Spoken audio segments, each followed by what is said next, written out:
everybody. Welcome to another Swass-Cast. I'm John Cimino. Keith Gleason. Etrane. The Mighty Greengo. The Mighty Greengo. And behind him, Rev Tom Fury. his knave, his lackey. Gringo's lackey, Rev Tom Fury. He's just there because he has blaster to his master. Who's the guy? Who's that guy from Batman? Remember that? It's Scarface. Yeah, it's great. The ventriloquist. Yeah, that ventriloquist and everything. You shut up, dummy. Okay, today we got a very special Swass-Cast. So we're going to do it on Creature Double Feature from WLVI 56. Ooh, this is a pretty good. Okay, from 1972 to 1983 on Saturday mornings. It was. No, I think it's more afternoon. Yeah. After all the cartoons. After all the cartoons were over, I think we were talking about like 12. Yeah. It was like from noon to it ran for 3 hours during that time. Came this guy put together all the friggin' monster movies, and you didn't know what the hell you were gonna get, and it was fantastic. It was in direct competition at that time with Candlepin Bowling. Competition. And when your competition is well, it was on for 3 friggin' hours. You can't win that if you can't win that time slot. This is funny too.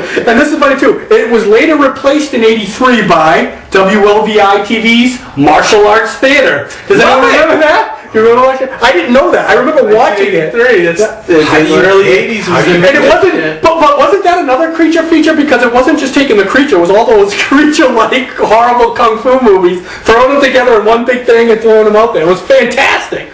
But at the time I didn't know because I just remembered that Kung Fu Theater was on too. But this was friggin' awesome Creature Double Feature. And what was interesting about it, it was only in Boston and Philadelphia. That's the only places that got this. And it was such a legendary staple of Saturday mornings. For me, it did signify the end of Saturday morning cartoons. Once the Creature Double Feature started and you started seeing all the scenes, you started seeing Godzilla's beam and stuff, you were like, cartoons are over. You gotta wait till next week. Looks like the weekend was over. But I gotta admit, it was owned. Little bit of information here too. It was owned by Ernie Bach. It's Ernie Bach Jr., the fucking cod dealer. He owns friggin' Creature Double Feature, and now it's back on. I guess now since 2006. It's back on. I don't know if it's on He's putting that in his ads for fucking cars. He'll sell a million. Godzilla destroyed this car. Godzilla destroying his car and shit. But since 2006, it's back on the air now. So if watch it, I guess, and it's on for 4 hours now. He said fuck 3 hours, 4 hours, and I bet you it has about 20 of his commercials. But yeah, Ernie Bach Jr. is the owner of this. And to check out more information, if you don't know what the hell we're talking about, check out creaturedoubleFeature.org, and it has everything on this. Every episode they ever did, it's like a friggin' million friggin' creature episodes, and it has all the information of all the creatures and all that shit. But what we're gonna do for you now is we're gonna tell you our 2 top best fucking creature ones that we can remember, if we can. So Gringo, we're always gonna start with a guy that could have been on Creature Feature. Yeah, you got that right there.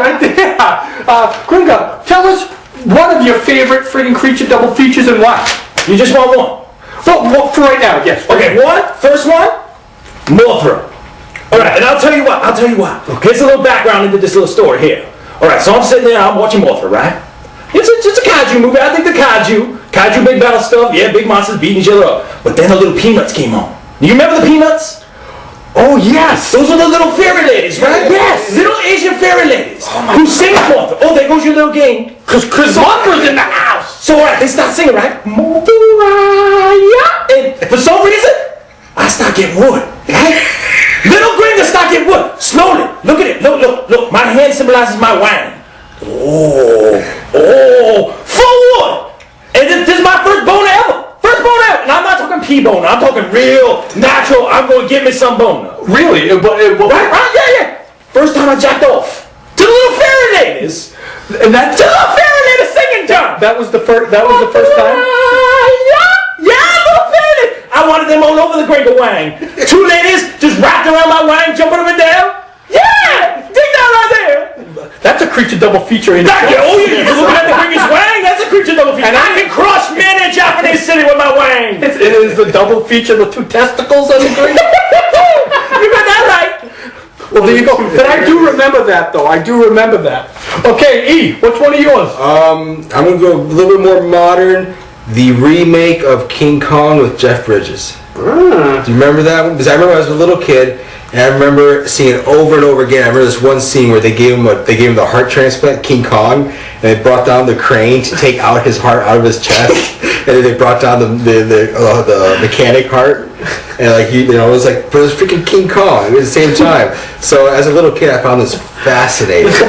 And there was one scene I remember where it had the chick from Terminator 2 and the first Terminator. Yeah. There's a scene where her and the Bridges are in a sleeping bag, and she gets out of it real quick, and you see this one breast. She always showed her tits and everything. That friggin' broad. Yeah, in every movie. But for like an 8-year-old, that's fucking gold right there. that was it right there. I always loved it. That was called King Kong Lives, right? King Kong I Lives. think so, yeah. I actually horrible movie, but as a kid, fascinating. You want to know something stupid? I'll tell you something awful about that movie.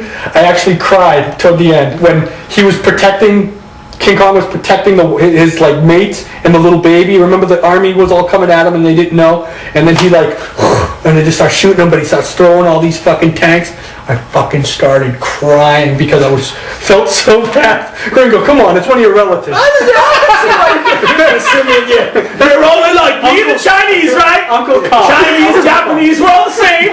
But I remember crying. You sled-eyed bastard. And friggin' Kong was like, look at the end. He does see the friggin' ape. He sees it at the end, and then at the end they build a monument thing for him. But I do remember that. Cried for that. All right, Keith. Well, one of your favorite creature double features? Well, first I want to say there's been some classics on there.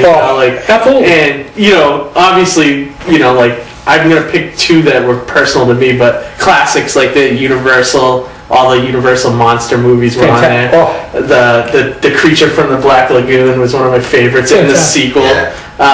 And then also they've shown Night of the Living Dead, which unbelievable. But for me, one of my favorite, I'm not really that big into Godzilla, but the one I always liked as a kid was Son of Godzilla. Oh, that was a good one. Godzilla. And didn't he shoot the little ring that went around? And he was always like, and then Godzilla does that jumping thing too. He jumps up and down. I love that. Yeah, and he dances a little bit. I have to admit, that was even when I was young too, because even though I was really young watching those, and those were kind of like older thing movies, they were for older people. But when you saw the Godzuki, I was like, oh, it was. I related to the sidekick. I did a Robin. I'm sorry. I did what all kids did in the 1938, the 1939 with Batman and Robin. I related to the sidekick. It was just something different too, because Godzilla was always against a monster, and then to have the little one. But Godzilla also got character. Godzuki, you saw he was nice because he was always. I remember when I was young, Godzilla was always fighting the men and people, and he was always evil. But with Godzuki, you got to see this other side of him, and I was like, you like Godzilla? I was like, Then he had the cartoon. Yeah. Godzilla and Godzilla. It's always soft. But I remember he would try to shoot the fire, but he couldn't do it. But he would shoot the rings as first. That's awesome. So that was one of my favorites as a kid. Okay, we'll get to your next one after. Okay, my number 2, I remember, and I know you guys remember, a legendary one.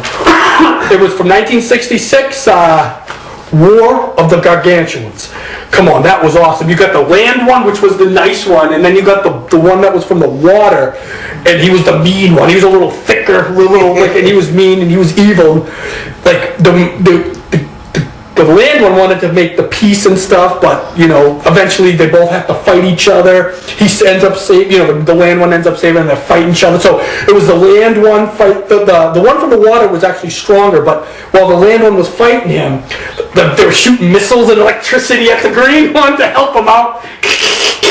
And what was so great was I was seeing a clip though, and they're throwing boats, and the boats are going flying and shit. I loved it. I guess what it was about was one was a clone of the other. I don't know which one. I can't remember. But when I watch it again, it's just like Jesus Christ. But I always loved it because I love those apes, and they were Japs and stuff. And the thing, but fucking fantastic. But it was great. So that's what I gotta say. War of the Gargantuans. Greengo, you're number 1. I'm only kidding. Number 1. You get with the Japs. Number 1. It's another kaiju movie. It's Godzilla versus Megalon. Yeah. Now the reason I picked this is no sexual thing going on here over men in rubber suits. You got men in rubber suits. That was what I can't say that. There hasn't been the urge every now and then. A man in a rubber suit. I'm like, hey. You're rubber! Right? I don't know what you got going on under there. You could be a lady. But that one was with that guy, right? Jajagawa! Yeah. Jajagawa's my favorite. Better than Ultraman and any of those other guys. Jajagawa. Didn't he have like a... Yeah, do this little dance thing and he evolved and all of a sudden you grow. When I was a kid and I saw that, I wasn't really a big into creature guy, but when I saw him in the melee of all these creatures that are fighting, I was like, it was almost like a superhero was there. And Yeah, it was really cool, right? Oh, it's fantastic. I love that. What's his name again? It's Jajagawa. Jajagawa! Yeah, the little kids all The little kid on his freaking little dolphin toy. Yeah, but what was that kid doing in like the midst of all these creatures killing each other? Well, he had Why didn't he two run for the dads. hills with everybody else? But he's like was so happy to see. He had two dads. Yeah. You remember them? Oh, Those my two God. Japanese guys were his dads. One could kick ass, the other one was a scientist. Yeah! His two dads. Oh man, that was good stuff. Good stuff. Yui, another one that you love. Gamera. Ooh. Okay. Camera, friend of small children. Yes, any creature who travels by going into a shell and spinning around. Yeah. Fireworks coming out of his holes. That's right. They had a song like Gamera. They could take these weird creatures that were so freaky and scary and make them so wholesome for kids. Like It was a turtle. It was just a turtle. Like if Gamera and Godzilla had a fight, all Godzilla had to do is like give him one good push so he lands on his back. Done. Because even if he flew, he would be like skidding all over the place, upside down. But I remember an episode. Do you remember? Maybe you remember this one, Gringo, or you, Keith, when he got frozen. Gamera got frozen, and they had to go inside him. The people had to go inside his mouth. Yeah. And I don't know. They had to get something because he got stiff. He got frozen, and then He has like a whole inside. Like, yeah, they had to go into his mouth. Yeah, and they had to go inside him to like free him. I just remember that when I was a kid. My brother loved Gamera, so I always have something against Gamera.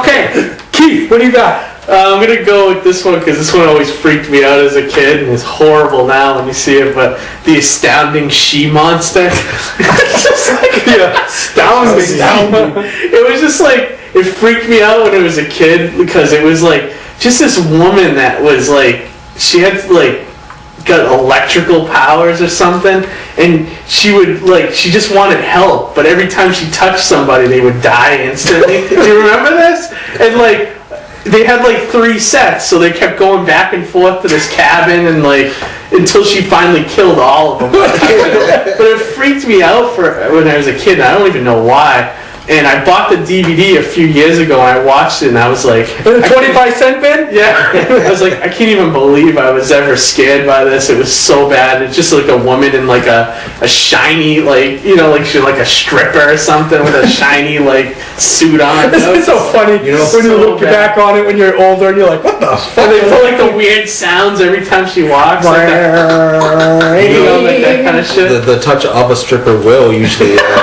Kill you. yeah. Either that or a good coke habit. While you're down there. It's like Ed Wood type bad movie, but like I that one left an impression on me. That's why I always gotta give that a number 1. Okay, for me, my number 1, I had to be... Now, this is one of those obscure ones, too, that I don't know why, but I was a little scared by it, but yet intrigued, because I was always afraid of the Elephant Man when I was a kid. I was always scared to death, but this looked like a Japanese Elephant Man / giant. It was made in 1965, I found out. Frankenstein Conquers the World. And basically what it was, like, he was almost a sympathetic creature, and he could regenerate. I remember he had the hand coming out, like they cut off his hand to do experiments on him, and his hand was crawling all over the place. And, but anyways, he ends it off like this big, I don't know, Stegosaurus type creature is attacking all Japan, and he gets free and he beats it, but he finally kills it, but they both, as he's screaming and like victory, he crumbles into the fucking water, and then he ends up dying too. But like, I have no idea. Into the earth. Yeah, and he dies too. But like, he was just like this. He had these big. Swear to God, it was a Japanese or Chinese guy in a friggin' Elephant Man costume. Do you have a diaper? Was anywhere like Yes. It was a big furry thing. Yeah. And I have no idea. And I see him, he's like, "Rrr." And it's so funny when you look at it now. You just see this big, he's a skinny Japanese guy or whatever, and he's like and it was scared the shit out of me, but I was so intrigued by it. I remember watching it with like a pillow and like thinking like, and I look at it now and it's like, good God. And why did he conquer the world? What did he conquer? The guy, I don't get it. It's just the titles. Tokyo. Well, those movies with their titles, like The Astounding She, And the trailers for these things were just unbelievable. Yeah. So, hey, guys, any of you guys remember WLVI Creature Double Feature? Tell us your stories. Send us to our message boards. Tell us what your favorite friggin' episodes were, because one thing's for sure, these things were fucking creatureful. And they sure were scary. I mean, come on, check out anyone that we were talking about, or check that website. It was creaturedoubleFeature.org. You could see it. I mean, I think they got two gargantuans jumping at each other and stuff. It's fucking great. So, Gringo, give me a how good? So good! See you on the next one.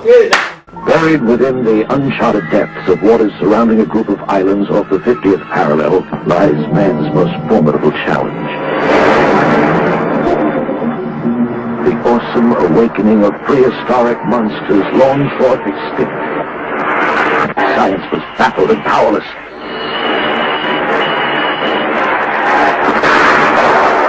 The terror-stricken humanity knew that it was on the brink of total destruction. The once proud civilization now had to place its trust and hope in Godzilla and his powerful ally, Robot Man.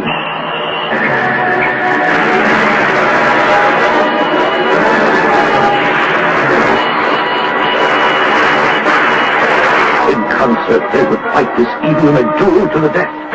Battling by day, battling by night, it was more than a race against time. This war was an all-out effort whose ultimate purpose was to save our planet from total destruction. Now came the moment of truth. The ultimate battle.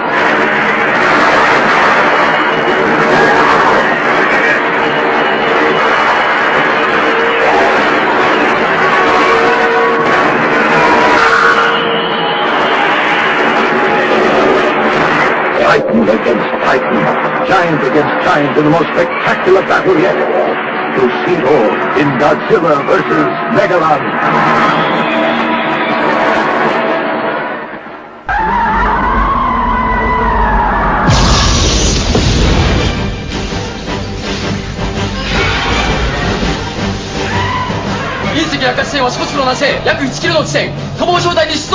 今朝方から市の南部一帯でもあちこちで異常が報告されてるんですよ。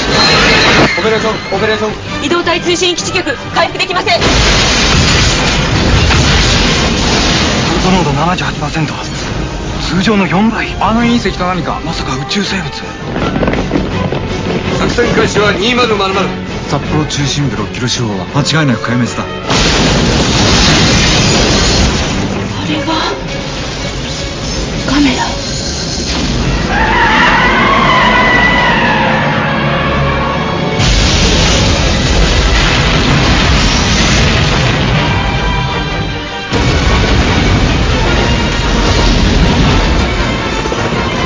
カメラが私たちを守ってる。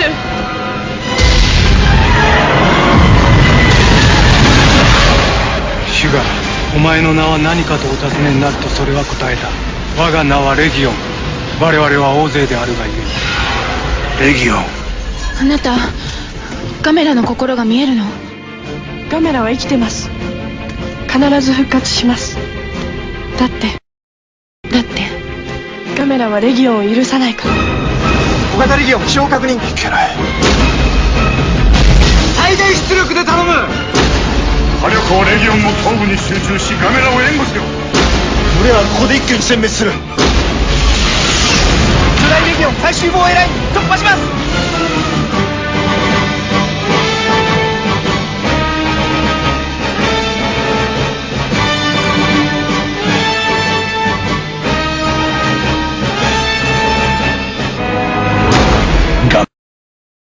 The real guardian of the universe.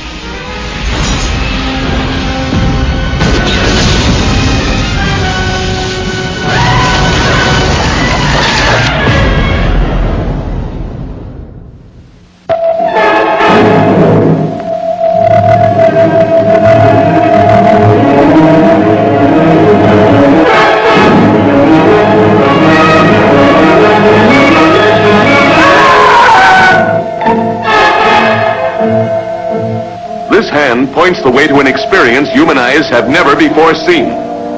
Earlier this evening, I saw what looked like a small meteor drop into the desert not far from here. You mean it could have been a spaceship? Robert Clark is the scientist caught between vicious gangsters and the astounding she-monster. Here is a power that frightens the deer in the forest, terrifies fearless dogs.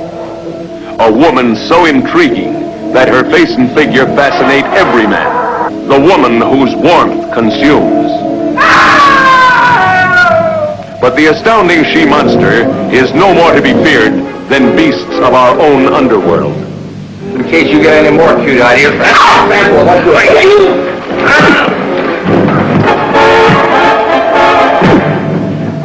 if you're not too afraid, make a date with the woman you'll never forget. A woman impervious to bullets.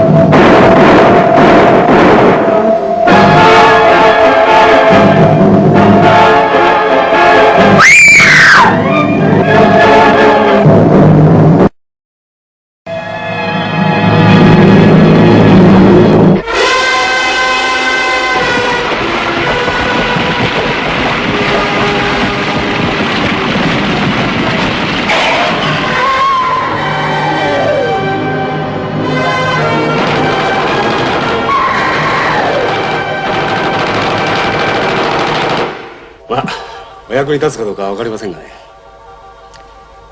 ベルリン陥落直後、ドイツの潜水艦からフランケンシュタインの心臓を引き取って広島英治病院へ届けました。その時、永久に死なない心臓だと聞いたんです。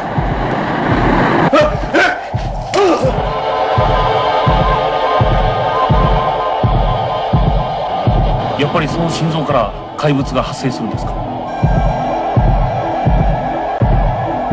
どうしたのよ。人間です。フランケンシュタインだとしても人間ですよ。しかしまともな人間じゃない。作られた人間。